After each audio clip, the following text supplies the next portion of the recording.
கல்விக்காக ஒரு விழா நடத்துனாங்க. நிறைய துறையை சார்ந்தவங்களே பேச வச்சுருக்காங்க. எப்படி பார்க்குறீங்க? இது இன்னொரு டிராமா அரசாங்கத்தோட இன்னொரு நடவடிக்கை. அவங்களுக்கு தேவைப்படக்கூடிய இல்லை முக்கியமான நபர்கள் அவங்களெல்லாம் கூப்பிட்டு கல்வியை பற்றி பேச வச்சிருக்கிறது. இன்றைக்கி எத்தனை பள்ளிக்கூடங்கள், அரசு பள்ளிக்கூடங்கள் மூடப்பட்டிருக்கு, இது உங்கள் சாதனை. இன்றைக்கு பள்ளிக்கூடங்களில் அடிப்படை வசதிகள் இல்லாமல், அதிலும் ஆசிரியர்கள் பற்றாக்குறை, வேலையாட்கள் பற்றாக்குறை, வகுப்பறைகள் இல்லாமல் மரத்தடியில் பாடம் நடத்துவது, ஆசிரியர்கள் பாலியல் தொந்தரவு கொடுப்பது குழந்தைகளுக்கு, பெண் குழந்தைகளுக்கு பாதுகாப்பு இல்லாத சூழ்நிலை, பள்ளிகளிலேயே ஜாதி ரீதியான மோதல்கள் மாணவர்களுக்கு இடையில். இதையும் கல்வியில் சிறந்த மாநிலத்தில் சேர்த்துக்குவாங்களா அவங்க?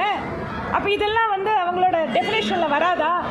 இது மக்களை ஏமாற்றுறதுக்காக நாடகத்தில் கொஞ்சம் நான் சினிமாக்காரங்கன்னா மரியாதை குறைச்சலாக சொல்லலை, துறைக்கு சம்மந்தமே இல்லாதவங்களை கூப்பிட்டு நீங்கள் விளம்பரத்துக்காக இந்த நாடகத்தை நடத்திட்டு இருக்கீங்க.